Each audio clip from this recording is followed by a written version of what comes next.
ও আমার যুবক ভাই, ও আমার পর্দার অন্তরের মা, যেই সমস্ত গুনাহগুলা তোমরা প্রকাশ্যভাবে করো, এই সমস্ত গুনাহ থেকে বেঁচে থাকো। যেই সমস্ত গুনাহগুলা অপ্রকাশ্যভাবে করো, ওই সমস্ত গুনাহ থেকেও বেঁচে থাকো।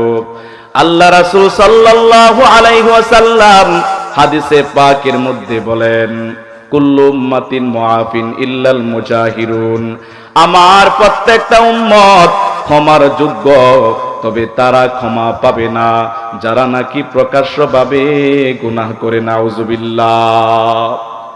উলামায়ে কেরামগণ লিখেন, উলামায়ে কেরামগণ কিতাবের মধ্যে লিখেন, মানুষ যখন গুনাহ করে, গুনাহ করার পর আলমে মিসালের মধ্যে বা উপমা জগতের মধ্যে তার একটা আকৃতি হয়ে যায়। যেমন কোনো ব্যক্তি যদি লোভী হয়ে যায়, আলমে মিসালের মধ্যে উপমার জগতের মধ্যে তার আকৃতি হয়ে যায় কুকুরের মতো। কারণ হচ্ছে কুকুরের মধ্যে লোভ বেশি। ও আমার যুবক ভাই, ও আমার পর্দার অন্তরের মা, মনোযোগ সহকারে শুনুন। মানুষ যখন বেহায়া হয়ে যায়, নির্লজ্জ হয়ে যায়, তখন আলমে মিসালের মধ্যে উপমার জগতের মধ্যে তার আকৃতি হয়ে যায় শুকুরের মতো। মানুষ যখন অত্যাচারী হয়ে যায়, জালেম হয়ে যায়, একজন মানুষ যখন আরেকজন মানুষকে কষ্ট দেয়, ওই জালেমের আকৃতি হয়ে যায় আলমে মিসাল বা উপমার জগতে বিচ্ছুর মতো। নাউজুবিল্লাহ।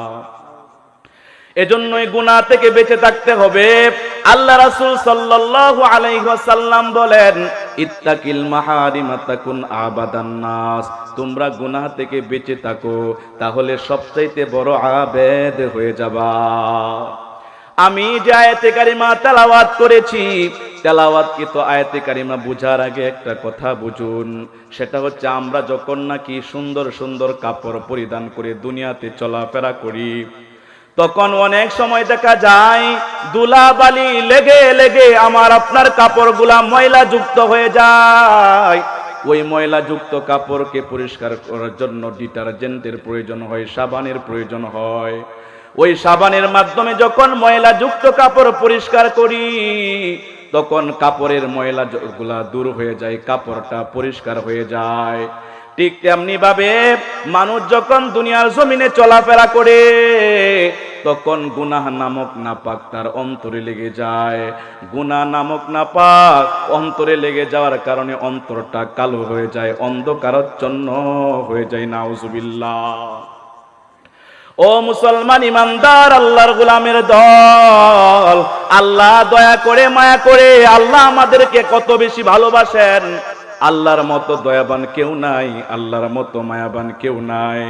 আল্লাহ দয়া করে মায়া করে বান্দার অন্তরের কালো দাগগুলা দূর করার জন্য এমন একটা মেডিসিনের ব্যবস্থা করেছেন। ওই মেডিসিনের নাম হচ্ছে তাওবা। সুবহানাল্লাহ। বান্দা শর্ত সাপেক্ষে তাওবা করতে দেরি, বান্দার জীবনের গুনাহ মাফ হইয়া জান্নাতি মেহমান আল্লাহ বানাইতে দেরি করবে না। সুবহানাল্লাহ। আল্লাহ রাসূল সাল্লাল্লাহু আলাইহি ওয়াসাল্লাম বলেন, ইন্নাল মুমিনা ইযা আযনাবা কানাত নুকতাতুন সাউদাউ ফি কলবিহি, মুমিন বান্দা বান্দি যখন গুনাহ করে, গুনাহ করার পর তার অন্তরে একটা করে কালো দাগ পড়ে যায়। জোরে কর নাউজুবিল্লাহ।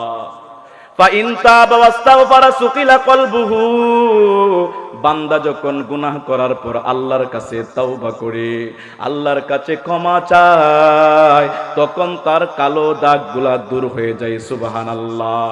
ফাইন তাবা আস্তাগফারা সুকিলা কলবুহু ওয়া ইন যাদা যাদাত হাত্তা তানু কলবুহু, আর বান্দা যখন গুনাহ করার পর তাওবা করে না, তাওবা করে না, গুনাহ করতেছে, গুনাহ করতে করতে এক পর্যায়ে এমন হয় তার অন্তরটা অন্ধকারাচ্ছন্ন হয়ে যায়, কালিমা যুক্ত হয়ে যায়। নাউজুবিল্লাহ। এই অন্তর যখন অন্ধকারাচ্ছন্ন হয়ে যায়, তখন নামাজ পড়তে ভালো লাগে না, রোজা রাখতে ভালো লাগে না, ওয়াজ মাহফিল শুনতে ভালো লাগে না, সুদ খাইতে ভালো লাগে, ঘুষ খাইতে ভালো লাগে, যাত্রা গান শুনতে ভালো লাগে, মানুষকে কষ্ট দিতে ভালো লাগে। জোরে কর নাউজুবিল্লাহ। ও মুসলমান ইমানদার, আল্লাহর গোলামের দল, এজন্যই দুনিয়ার জমিনে গুনাহ হয়ে যাওয়ার পর তাওবা করব। তাওবা করলে কি ফায়দা হয়? তাওবার মাধ্যমে বান্দার অন্তরের কালো দাগগুলা দূর হয়ে যায়। এই কালো দাগ নিয়ে যদি কবরে যাওয়া হয়, কবর সাপ বিচ্ছুর ঘর, পোকামাকড়ের ঘর, যেখানে কোনো সাথী নাই বাতি নাই, অন্ধকার ঘর। জোরে কোন কথা ঠিক কিনা? মাউতু কাসিন কুল্লু নাসিন সারেবু, কবরু বাইতিন কুল্লু নাসিন দাখিলু। মাউতু কাসিন কুল্লু নাসিন সারেবু, কবরু বাইতিন কুল্লু নাসিন দাখিলু। 3.5 হাত মাটির ঘর, কারো আপন কারো পর, কারো হবে ফুলেরই বাগান, কারো বা হবে জাহান্নাম। কথা ঠিক না? 3.5 হাত মাটির ঘর, কারো আপন কারো পর, কারো হবে ফুলেরই বাগান, কারো বা হবে জাহান্নাম। আমলনামা সেদিন হবে আধার গড়ের বাতি, ওই কবরে যেতে হবে, রইবে না কেউ সাথী। সবাই পড়ি, ওই কবরে যেতে হবে, রইবে না কেউ সাথী। মুনকার নাকির আসিবে, সওয়াল জবাব করিবে, না পারিলে সওয়ালের জবাব, শুরু হবে কবরের আযাব।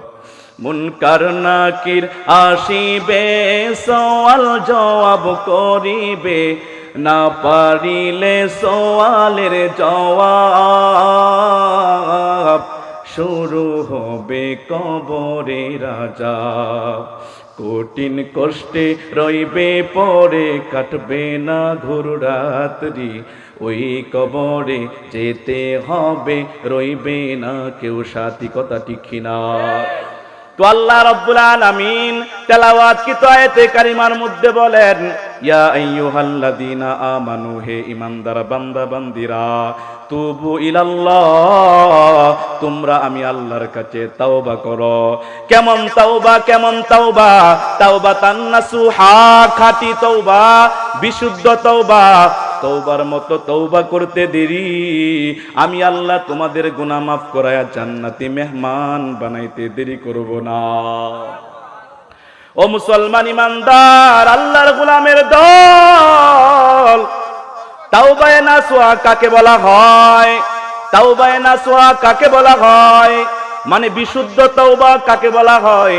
হযরত হাসান বসরি রাহমাতুল্লাহ আলাইহি বলে, তাওবায়ে নাসুহা বলা হয় বান্দার কাছে তওবা করার আগে গুনাহটা যত বেশি প্রিয় ছিল, তওবা করার পর গুনার প্রতি আর চাইতে বেশি ঘৃণা সৃষ্টি হওয়ার নাম হচ্ছে তাওবায়ে নাসুহা। উলামায়ে কেরামগণ লিখেন, উলামায়ে কেরামগণ কিতাবের মধ্যে লিখেন, তাওবায়ে নাসুহার জন্য 4 কাজ জরুরি। কয় কাজ? কয় কাজ জরুরি? উলামায়ে কেরামগণ লিখেন, তাওবায়ে নাসুহার জন্য 4 কাজ জরুরি। 1 নাম্বার কাজ, গুনার জন্য অনুশোচনা সৃষ্টি হতে হবে এবং ভবিষ্যতে গুনাহ করব না এমন একটা দৃঢ় সংকল্প করতে হবে। 2 নাম্বার, অন্তরকে হিংসা বিদ্বেষ মুক্ত রাখতে হবে। 3 নাম্বার হচ্ছে অসৎ সঙ্গ ত্যাগ করতে হবে। কারণ হাদিসে পাকের মধ্যে আল্লাহ রাসূল সাল্লাল্লাহু আলাইহি ওয়াসাল্লাম বলেন, আল মারউ আলা দীনি খলিলি ফালইয়ানজুর আহাদুকুম মান ইয়াকুন খালিলু। রাসূল আরবি সাল্লাল্লাহু আলাইহি ওয়াসাল্লাম বলেন, মানুষ বন্ধুর আদর্শ গড়ে ওঠে। কিসের আদর্শে গড়ে ওঠে? মানুষ বন্ধুর আদর্শ গড়ে ওঠে। সুতরাং বন্ধু নির্বাচন করার আগে ভেবে দেখা দরকার সে কেমন মানুষকে বন্ধু হিসাবে নির্বাচন করেছে। এজন্যই তাওবায়ে নাসুহার জন্য 4 কাজ জরুরি। 3 নাম্বার কাজ হচ্ছে অসৎ সঙ্গ ত্যাগ করতে হবে। ইমামে জয়নুল আবদিন রহমাতুল্লাহ আলাইহি প্রখ্যাত বড় আল্লাহর ওলি ছিল। উনি ওনার ছেলেকে কতগুলা নসিহত করেছিলেন। ও আমার বাবা, মনোযোগ সহকারে তুমি শুনো, 4 শ্রেণীর মানুষের সাথে কখনো বন্ধুত্ব করব না। কয় শ্রেণীর? কারণ হাদিসে পাকের মধ্যে আল্লাহ রাসূল সাল্লাল্লাহু আলাইহি ওয়াসাল্লাম নেককার বন্ধুকে আতরের সাথে তুলনা করেছেন, আর বদকার বন্ধুকে কামারের বাটির সাথে তুলনা করেছেন। আপনি যদি কামারের দোকানে যান, তাহলে কামারের দোকানে যাওয়ার পর কয়লার কালি পাবেন, কয়লার কালি, কথা ঠিক কিনা? আর কি পাবেন? কামারের দোকানে যাওয়ার পর ধোঁয়া পাবেন। আর যদি আপনি আতরের দোকানে যান, তাহলে আতরের গন্ধ পাবেন। কিসের গন্ধ? আতরের গন্ধ। আর যদি বন্ধুটা আপনার ঘনিষ্ঠ হয়, তাহলে তো আপনাকে একটু আতর দিয়েই দিবে, কথা ঠিক কিনা? এজন্য উলিরা বলেন, সুহবতে সলেহে তুরা সলেহে কুনাত, সুহবতে তলেহে তুরা তলেহে কুনাত। আই বেরাদার দূরে বাসা আজ ইয়ারে বদ বদ তুর বুআদ আজমারে বদ ইয়ারে বদ আ রতু তুরা সুয়ে জাহিম ইয়ারে নেকু গিরে তাইবি নাইম ইয়ারে ইয়াগার ইয়ার নাবাশাদ ইয়ারে হারগস ইয়ারে নিস গুল আগার খুশবু নাদারত কাবিলে গুলজারে নিস লা ইলাহা ইল্লাল্লাহ। তো আল্লাহ রাব্বুল আলামিন বলেন, ইয়া আইয়ুহাল্লাযীনা আমানু, হে ঈমানদার বান্দা বান্দিরা, তুবু ইলাল্লাহ, তোমরা আমি আল্লাহর কাছে তওবা করো, তওবা করো। তাওবায়ে নাসুহা মানে বিশুদ্ধ তওবা। আল্লাহ রাসূল সাল্লাল্লাহু আলাইহি ওয়াসাল্লাম হাদিসে পাকের মধ্যে বলেন, আত্তাইবু মিনাজ যানবি কামান লা যানবালা, যে ব্যক্তি গুনাহ থেকে তওবা করলো, সে যেন এমন হয়ে গেল জীবনে কোনোদিন গুনাহ করে নাই। সুবহানাল্লাহ। অপর এক হাদিসের মধ্যে আল্লাহ রাসূল সাল্লাল্লাহু আলাইহি ওয়াসাল্লাম বলেন, কুল্লু বানি আদম খাত্তাউন ওয়া খায়রুল খাত্তাইনা আত-তাওয়াবুন, আদমের প্রত্যেকটা সন্তানই পাপী।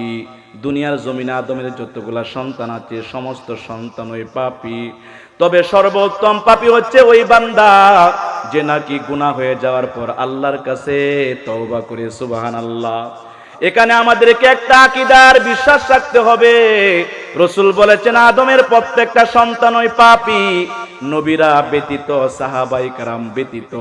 নবী এবং সাহাবাই کرامদেরকে ইস্তেসনা করতে হবে, কারণ নবীরা হচ্ছেন মাসুম। নবীরা কি? নবীরা হচ্ছেন মাসুম, নবীদের মাধ্যমে কোনোদিন গুনাহ হয় নাই।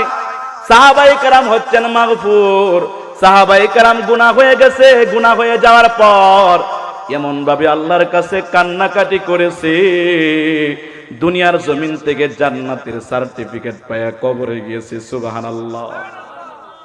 আদমের প্রত্যেকটা সন্তানই পাপী, তবে সর্বোত্তম পাপী হচ্ছে ওই বান্দা যে গুনাহ হয়ে যাওয়ার পর আল্লাহর কাছে কান্দে কেন্দে বলে, রে আল্লাহ, ও আমার দয়ার মালিক, নফসের দুকায় পড়ে গুনাহ করে ফেলছি রে আল্লাহ, শয়তানের দুকায় পড়ে গুনাহ করে ফেলছি।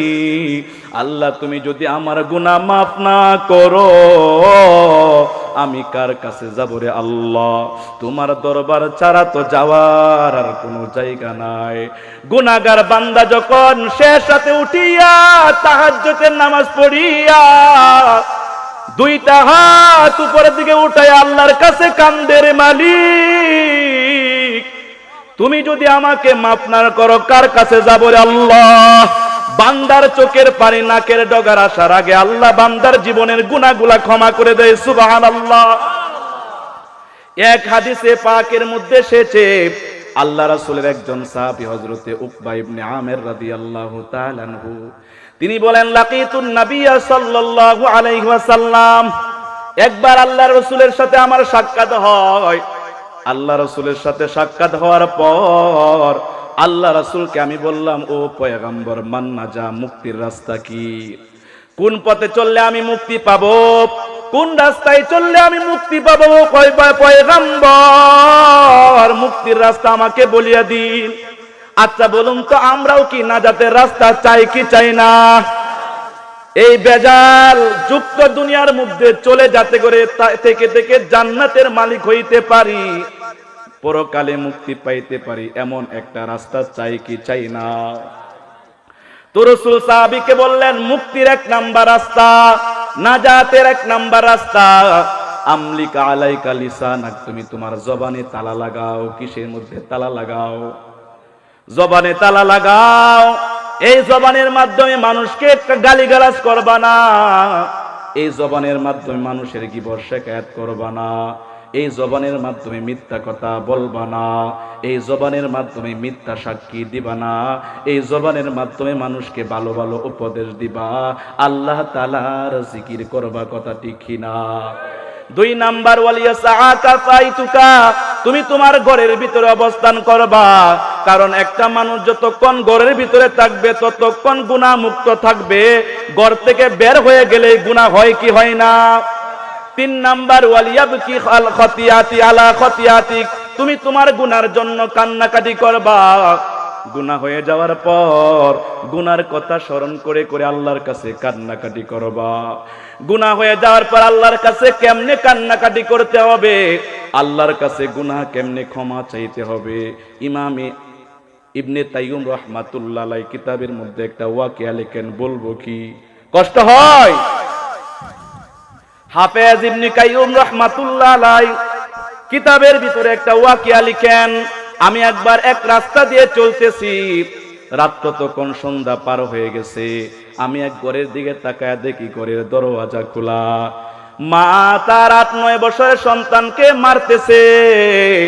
সন্তান মায়ের মারার পর মা যখন মারতেছে তখন কান্নাকাটি করা শুরু করে দেয়।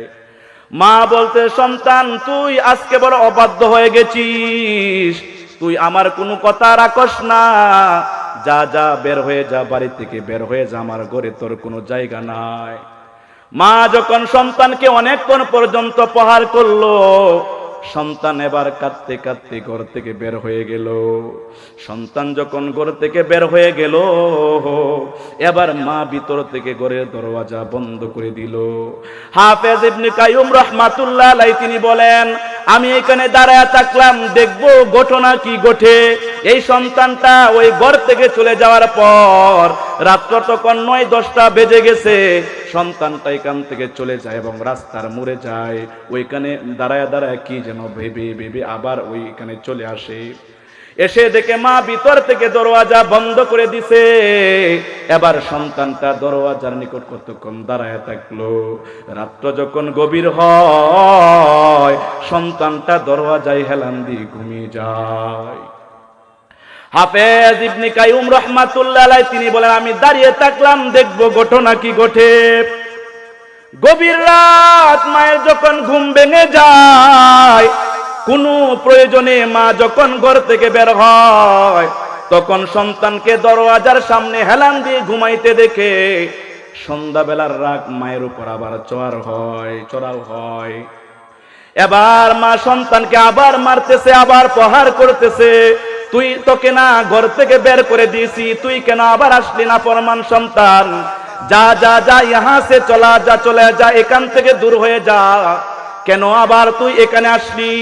সন্তানটা আবার কেঁদে কেঁদে বলে, মা তুমি যখন আমাকে তাড়া দিলা গো মা, তখন আমি এখান থেকে চলে গেলাম, এই ভেবে ভেবে চলে গেলাম আমি রাস্তায় যাইয়া মানুষের কাছে যা যা ভিক্ষা করব মা, আমার খাবারের ব্যবস্থা হয়ে যাবে গো মা। বাজারে যায়া যায়া বড় লোক মানুষের ধনাঢ্য ব্যক্তির পায়ের জুতাগুলা মালিশ করে দিব, খাবারের ব্যবস্থা হয়ে যাবে। ও মা, কোন ব্যক্তির বাড়িতে চাকরি করব, চাকরগিরির কাজ করব, আমার টাকারও ব্যবস্থা হয়ে যাবে। সুতরাং মা, টাকার ব্যবস্থা হবে, খাবারেরও ব্যবস্থা হবে। আমার যেই কথাটা মনে আসার পর আমি এখানে চলে আসলাম মা, আমি আমার খাবারের ব্যবস্থা হবে, থাকার ব্যবস্থা হয়ে যাবে, কিন্তু মা তোমার ভালোবাসা তো কোথায় আর পাবো না আল্লাহ। এবার ছেলেটা আমাকে বলে, মা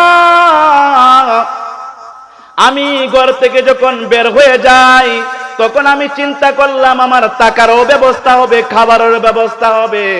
কিন্তু যেই কথাটা মনে আসার পর আমি এখানে চলে আসলাম, সবকিছু পাবো কিন্তু মায়ের মমতার ভালোবাসাটুকু তাই পাবো না। হাফেজ ইবনে কাইয়ুম রাহমাতুল্লাহ আলাইহি তিনি বলেন, এই কথা সন্তানের জবান দ্বারা মা শোনার পর মায়ের অন্তরে ভালোবাসার জুস মেরে যায়। এবার সন্তানকে বুকের সাথে জড়ায়া নেয়। সন্তানকে মা বলে, বাবা এই কথা যদি বুঝিস যে মায়ের ভালোবাসা কোথায় পাবি না, তাহলে মায়ের সাথে আর কখনো নাফরমানি করিস না।